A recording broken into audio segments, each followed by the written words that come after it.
400 करोड़ से ज्यादा पैसा 3 अकाउंट्स और बड़े घोटाले का शक। टीएमसी के अंदर का विवाद अब पहुंच गया है पुलिस और साइबर क्राइम थाने तक।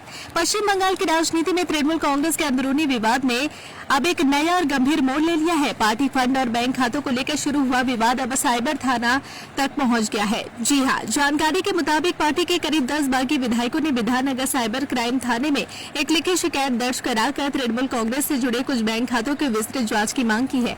ये विधायक पूर्व सांसद ऋतुव्रत बनर्जी के करीबी माने जाते हैं और उन्होंने आरोप लगाया है कि कुछ खातों में जमा भारी रकम की पारदर्शिता को लेकर गंभीर सवाल खड़े हो रहे हैं। विधायकों का संदेह मुख्य रूप से उन 3 बैंक खातों को लेकर है जिनके लेन देन को लेकर उसे रोकने के लिए इससे पहले पूर्व मंत्री अरूप विश्वास ने खुद को पार्टी का कोषाध्यक्ष बताते हुए बैंक को पत्र लिखा था। अब उन्हीं खातों को लेकर बागी विधायक दावा कर रहे हैं कि इनमें जमा धनराशि के स्रोत की निष्पक्ष जांच होनी चाहिए।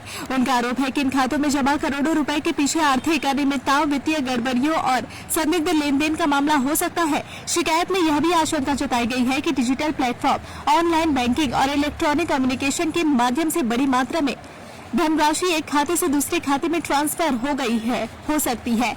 हालांकि शिकायतकर्ताओं ने यह भी स्वीकार किया है कि फिलहाल उनके पास इस पूरे मामले को साबित करने के लिए कोई अंतिम या ठोस प्रमाण नहीं है, लेकिन उनका कहना है कि यदि समय रहते जांच शुरू नहीं हुई तो महत्वपूर्ण डिजिटल सबूत नष्ट किए जा सकते हैं या फिर उन्हें छिपाने की कोशिश की जा सकती है। इसी आशंका को आधार बनाते हुए उन्होंने साइबर क्राइम अधिकारियों से तत्काल हस्तक्षेप की मांग की है। राजनीतिक सूत्रों के अनुसार शिकायत में जिन खातों का जिक्र किया गया है उनमें कुल जमा राशि 400 करोड़ रुपए से अधिक बताई जा रही है। यही वजह है कि मामला अब सिर्फ पार्टी के अंदरूनी विवाद तक सीमित नहीं रह गया, बल्कि राज्य की राजनीति में भी चर्चा का बड़ा विषय बन गया है।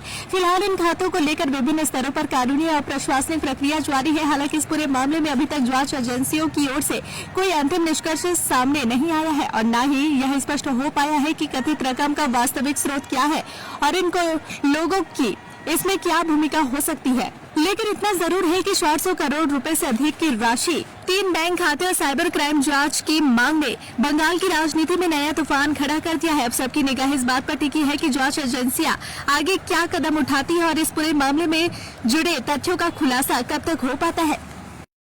अगर आप अपने बिजनेस, शॉप, कंपनी या सर्विस को ज्यादा कस्टमर तक पहुंचाना चाहते हैं एडवर्टीजमेंट के जरिए, तो आप न्यूज टैग इंडिया और हालाते बंगाल से कांटेक्ट करें। फोन नंबर 9831060581 या फिर 8240148182 पर कॉल करें।